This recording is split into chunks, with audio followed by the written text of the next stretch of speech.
사랑하는 하여무 가족 여러분, 안녕하세요. 김소명 목사입니다.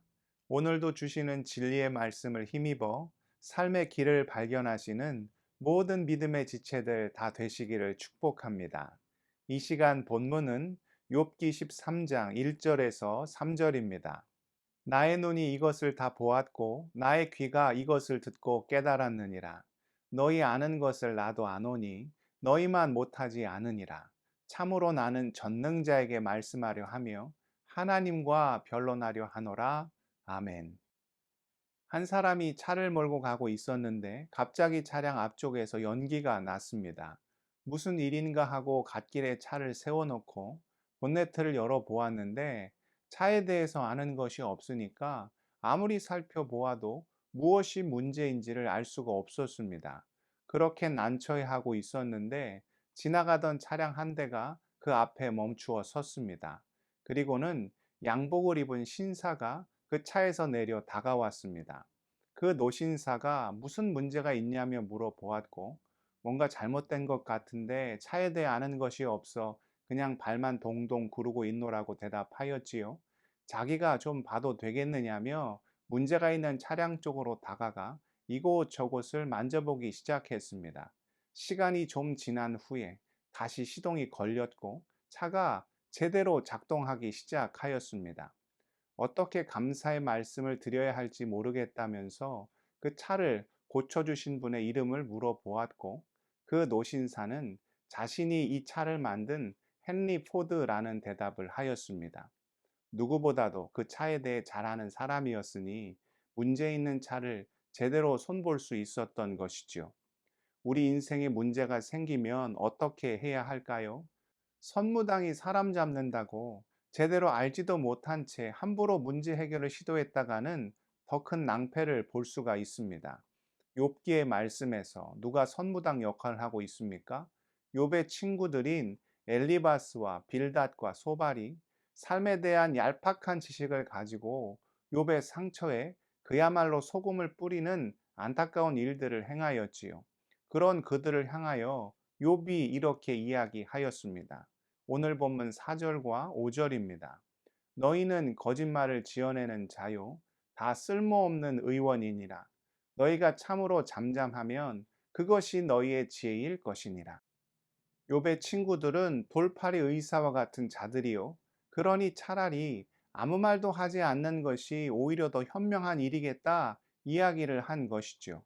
몸이 아파서 병원에 갔는데 그곳에 있는 의사가 얼마 전 뉴스에서 본 I'm 실례예요 하는 분이라고 생각을 해 보십시오. 그런 사람의 말을 들었다가는 몸이 더 심각한 지경에 이를 수가 있지요.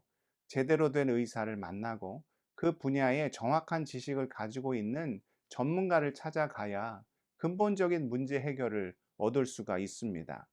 우리를 누구보다 잘 아시는 참된 인생의 전문가가 누구십니까? 마태복음 10장 30절입니다.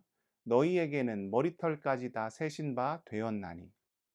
우리의 머리카락 개수까지 정확히 세시는 분이 계시다는 것이죠. 여러분 중에 머리카락 수를 정확히 알고 있는 분이 있으십니까? 오늘 아침에 머리를 감고 드라이를 하다가 10개 정도 빠졌으니 내 머리카락 수는 이제 몇만 개 정도 되겠구나 말씀하실 수 있는 분이 있으십니까? 그런 분이 계시다면 제가 좋은 정신과 의사를 소개시켜 드리겠습니다. 사람은 자신의 머리카락 수를 정확히 알 수가 없습니다.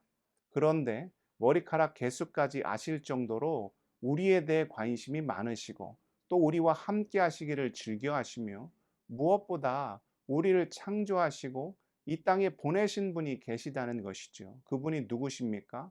우리를 너무나도 사랑하시는 여호와 하나님이십니다. 이제 욥은 친구들로 대표되는 세상의 말을 들음으로 더 큰 상처를 받을 것이 아니요 하나님께 하소연하고 하나님의 말씀에 귀를 기울임으로 자신의 문제를 해결해 보겠다. 하나님과 상대하고 하나님과 씨름해 보겠다. 이야기하고 있는 것입니다. 성경에서 정말 파란만장한 인생을 살았던 인물 중에 하나가 야곱입니다. 남을 속이는 자라는 이름의 뜻을 가지고 있을 정도로 그는 그가 가진 잔꾀로 주어진 삶의 문제를 감당하며 살았습니다. 그런데 그럴 때마다 그의 인생은 더욱 꼬여가기만 하였지요. 형 에서와는 둘도 없는 원수가 되었고 어쩔 수 없이 부모님의 곁을 떠나게 되었으며 외삼촌 라반으로부터는 야반 도주를 해야 하는 그런 신세가 될 수밖에 없었지요. 천둥 벌거숭이요 꽂아 놓은 보릿자루 같은 그의 인생이 언제 놀랍게 변화되었습니까? 창세기 32장 26절에서 28절입니다. 그가 이르되 날이 새려하니 나로 가게 하라. 야곱이 이르되 당신이 내게 축복하지 아니하면 가게 하지 아니하겠나이다. 그 사람이 그에게 이르되 내 이름이 무엇이냐? 그가 이르되 야곱이니이다. 그가 이르되 내 이름을 다시는 야곱이라 부를 것이 아니요 이스라엘이라 부를 것이니 이는 내가 하나님과 및 사람과 겨루어 이겼음이니라. 그가 야복 강가에서 천사와 씨름하였을 때 삶의 문제를 가지고 주님 앞에 엎드려 간절히 매달렸을 때 자신의 잔꾀로 인생을 사는 야곱이라는 존재에서 하나님 안에서 삶의 문제를 해결받는 존재인 이스라엘로 그가 놀랍게 변화받게 되었지요. 저는 어렸을 때 호기심 많은 개구장이었습니다. 가전제품을 보면 꼭 그것을 뜯어봐야 직성이 풀리는 그런 장난기 많은 아이였죠. 어느 날 라디오가 눈에 들어왔습니다. 어떻게 저 작은 상자에서 소리가 나는 것일까 궁금한 마음에 그것을 분해해 보았지요. 그런데 문제는 제 손이 똥손이라는 데 있습니다.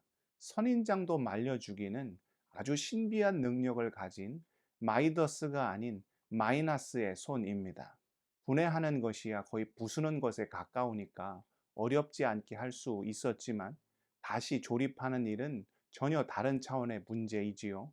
그렇게 여러 물건들을 망가뜨리면서 어머니로부터 숱한 등짝의 스매싱을 경험해야 했습니다. 고장난 물건을 고치려면 방법은 하나밖에 없습니다. 전문 수리센터에 들고 가는 수밖에 없지요. 잘 알지도 못하는 사람이 고쳐보겠다고 계속 만지작 만지작 거렸다가는 자칫 수리하지도 못하는 지경에 이를 수가 있지요. 사랑하는 믿음의 지체 여러분, 내가 가진 능력으로 모든 삶의 문제를 다 감당할 수 있다면 우리가 무슨 걱정을 할 필요가 있겠습니까? 그러나 자식 때문에 속상해하고 비즈니스 때문에 가슴 아파하고 무엇보다 교회 공동체 때문에 속이 디비지는 이유는 우리 손에 그에 대한 답이 없기 때문입니다. 그렇다면 세상에는 답이 있느냐? 욥의 친구들이 욥에게 한 것처럼 상처만 얻게 될 뿐 세상에도 답이 있지는 않지요. 그럼에도 분명 방법은 있습니다. 우리에게는 그리고 세상에는 해결책이 없지만 누가 우리 삶의 모든 문제를 능히 감당해 주실 수 있으십니까? 잠언 16장 3절입니다. 너의 행사를 여호와께 맡기라. 그리하면 내가 경영하는 것이 이루어지리라. 그렇게 할 수도 없지만 24시간 내내 도시락 싸가지고 다니면서 그 옆에 붙어 있는다고 자식 문제가 다 해결되지 않지요. 방법은 그 자녀를 주님께 맡기는 것입니다. 비즈니스도 그렇고 교회도 그렇고 삶의 모든 문제가 다 그렇지요. 마치 모세의 부모가 그를 더 이상 감당할 수 없어 갈대 상자에 담아 나일강에 띄우며 여호와 하나님께 온전히 맡긴 것처럼 그렇게 주님께 맡기는 방법밖에 없습니다. 우리의 고민거리가 주 안에서 간증거리가 된다는 말이 있듯 주님만이 우리의 소망이요 길과 진리와 생명 되십니다. 모든 근심과 걱정을 내어 맡김으로 주 안에서 참된 평안을 누리며 세상은 줄 수도 알 수도 없는 놀라운 은혜를 날마다 경험하며 사시는 귀한 믿음의 지체들 다 되시기를 축복합니다. 기도하시겠습니다. 사랑의 하나님, 날마다 숨쉬는 순간마다 우리 앞에 어려움이 있음을 봅니다. 그러나 주님, 주를 더욱더 의지하게 하시고 지금의 고민거리가 주 안에서 간증거리가 되는 놀라운 은혜를 경험케 허락하여 주시옵소서. 무엇보다 우리 하여묵 지체들의 모든 삶을 주님 다 아실 줄 믿습니다. 흐르는 눈물을 닦아주시고 그 마음의 상처와 아픔을 어루만져 주셔서 우리 안에 있는 모든 삶의 어려움들, 신분과 건강과 비즈니스와 자녀와 모든 삶의 문제도 올려드릴 때 흠양하여 주시고 승리하게 하여 주실 때 그 입술에서 날마다 찬양과 감사가 끊이지 않도록 아버지여 우리 삶 가운데 긍휼과 자비를 허락하여 주옵소서. 모든 기도의 제목 주님께 올려드리오며 존귀하신 예수 그리스도의 이름으로 간절히 기도드리옵나이다. 아멘.